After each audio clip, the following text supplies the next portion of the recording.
Bonjour à tous, on commence ce tour de la presse sportive par la remontada belge qui a eu lieu hier soir face au Japon. Alors qu'ils étaient menés 2-0 par les Nippons, les Diables Rouges se sont finalement imposés 3-2 et se sont qualifiés pour les quarts de finale où ils retrouveront le Brésil. Pour la dernière heure, les Belges sont miraculés ce matin. Les remplaçants Fellaini et Chadli ont fait la différence, notamment dans les 20 dernières minutes. Néanmoins, c'est tout un pays qui a tremblé. Pour un autre quotidien belge, c'était beaucoup trop excitant les gars. On attend désormais avec impatience le quart de finale de vendredi soir contre le Brésil qui promet beaucoup. Le Brésil justement qui quelques heures avant avait disposé facilement du Mexique 2-0. Pour le journal Lance, cette qualification est notamment due à 3 hommes, Thiago Silva, Willian et Neymar. Le trio porte désormais les espoirs de toute une nation pour le quotidien afin d'aller décrocher une 6e étoile mondiale. Pour Extra, le héros est aussi Neymar, auteur d'un but et d'une passe décisive. Le journal indique que le Parisien fait déjà mieux que Messi et Cristiano Ronaldo dans cette Coupe du Monde, puisque les deux ont été éliminés à ce stade de la compétition.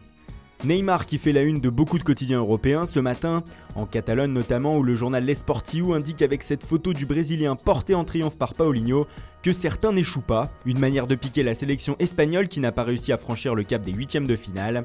En Italie aussi, l'ancien Barcelonais fait la une, il est bien là, titre la Gazzetta dello Sport. Pour le Corriere dello Sport, c'est Neymarola en première page de son édition.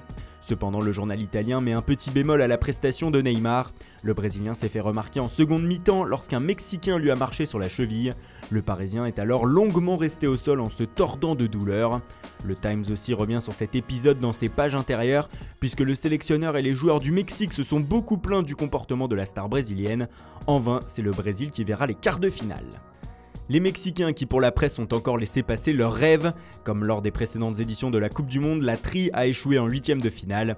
Il n'y aura donc pas de 5e match pour le Mexique comme depuis 1986. Après avoir battu l'Allemagne, les supporters mexicains se sont sans doute mis à rêver. Mais après la défaite contre la Suède et la 2e place de leur groupe, la pente semblait trop raide pour les Mexicains face au Brésil. Et aujourd'hui, les 8e de finale se poursuivent avec à 16h Suède-Suisse.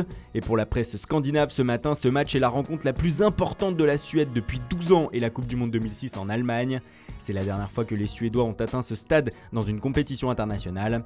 En face, la Suisse rêve aussi d'un premier quart de finale de Coupe du Monde depuis 1954. Pour 20 minutes, les joueurs suisses ont l'occasion de devenir immortels et de rentrer dans la légende de la sélection helvétique.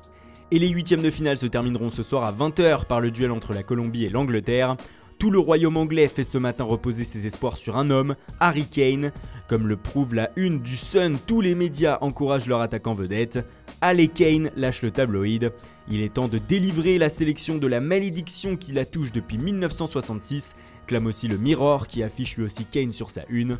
Enfin, le Daily Telegraph indique que le buteur de Tottenham a peut-être ce soir l'opportunité de sa vie de rentrer dans la légende et dans l'histoire des Three Lions. Voilà, c'est tout pour ce matin, merci pour votre fidélité, bonne journée à tous et rendez-vous dès ce soir pour un nouveau journal du Mercato.